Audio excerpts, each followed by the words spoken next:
آئیے بات کرتے ہیں ایک ایسے انقلابی نظریے کی جس نے کئی دہائیوں سے نہ صرف بڑے بڑے مفکرین بلکہ دنیا کے کامیاب ترین لیڈرز کی سوچ پر بھی گہرا اثر ڈالا ہے۔ چلیں ایک راز سے پردہ اٹھاتے ہیں۔ سوچیں وہ کون سا ایک فریم ورک ہے جو پاکستان کے ٹاپ سول سرونٹس اور یہاں تک کہ جاسوسوں کو بھی سکھایا جاتا ہے اور جسے دنیا بھر کے لیڈرز اپنی کامیابی کا ایک اہم ستون مانتے ہیں؟ تو جناب، اس راز کا جواب ہے ابراہم ماسلو کا مشہور زمانہ ہائرارکی آف نیڈز۔ یہ صرف ایک تھیوری نہیں بلکہ انسان کی خواہشات اور محرکات کو سمجھنے کا ایک بہت ہی طاقتور ٹول ہے۔ تو آج ہم اس نظریے کو کسی کتابی بات کی طرح نہیں دیکھیں گے بلکہ اسے ایک پریکٹیکل گائیڈ کے طور پر سمجھیں گے، ایک ایسا آئینہ جس میں دیکھ کر ہم خود کو اور اپنی زندگی کو بہتر بنا سکتے ہیں۔ ماسلو نے کمال یہ کیا کہ اس نے ہماری تمام انسانی ضروریات کو ایک پیرامڈ یعنی ایک اہرام کی شکل دے دی اور اصول یہ بتایا کہ جب تک نیچے کے لیول کی ضرورت پوری نہیں ہوتی ہم اوپر والے لیول پر ٹھیک سے توجہ ہی نہیں دے سکتے۔ چلیں پھر شروع کرتے ہیں، اور شروعات ہوگی اس پیرامڈ کی بالکل بنیاد سے، یعنی سب سے نچلی سطح سے۔ سب سے پہلا اور سب سے بنیادی لیول ہے ہماری جسمانی ضروریات کا۔ سیدھی سی بات ہے، جب انسان کا پیٹ خالی ہو تو اس کے لیے دنیا کی کوئی اور چیز کوئی معنی نہیں رکھتی۔ اچھا، جب یہ بنیادی ضرورتیں پوری ہو جائیں، مطلب روٹی، کپڑا، مکان مل جائے، تو پھر انسان کیا سوچتا ہے؟ وہ ڈھونڈتا ہے استحکام، تحفظ اور ہر طرح کے خطرے سے سلامتی۔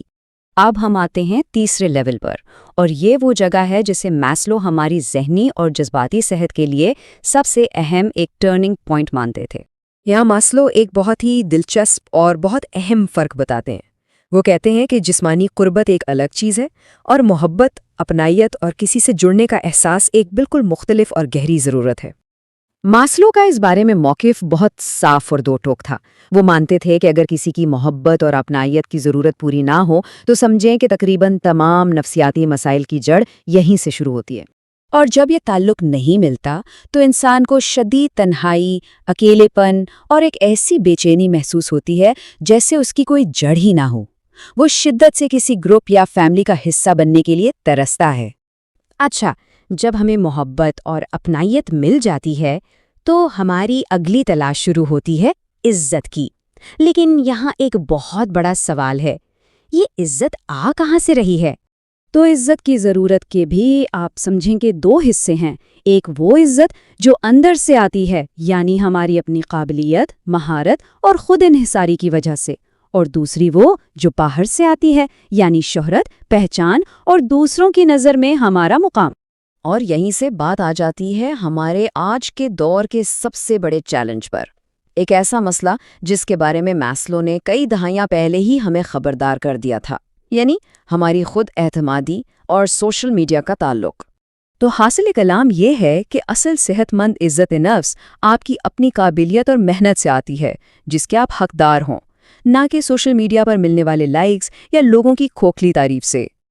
تو اب تک ہم نے تھیوری کی بات کی، اب دیکھتے ہیں کہ یہ پیرامڈ اصل میں ہماری زندگی کے لیے ایک آئینے، ایک ٹول کا کام کیسے کرتا ہے۔ اسے سمجھنے کا بہترین طریقہ ہے سیلف ٹیوننگ کا تصور۔ جیسے وقت کے ساتھ گاڑی کے نٹ بولٹ ڈھیلے ہو جاتے ہیں، ویسے ہی ہماری ذات کے بھی، اور یہ تھیوری انہیں دوبارہ کسنے میں ہماری مدد کرتی ہے۔ اور یہ ٹول کام کیسے کرتا ہے؟ یہ ہمیں مجبور کرتا ہے کہ ہم رک کر سوچیں کہ ہم نے کیا کچھ حاصل کیا ہے، ہم کہاں سے کہاں پہنچے ہیں۔ یہ ہمیں ہماری کامیابیاں اور ہماری نعمتیں یاد دلاتا ہے۔ اور آخر میں ایک بہت گہری بات، سوچیں اگر یہ نظریہ، یہ خود کو سمجھنے کا نقشہ ہم اپنے بچوں کو تحفے میں دیں تو یہ ان کی زندگی کا سب سے قیمتی تحفہ کیوں ہو سکتا ہے؟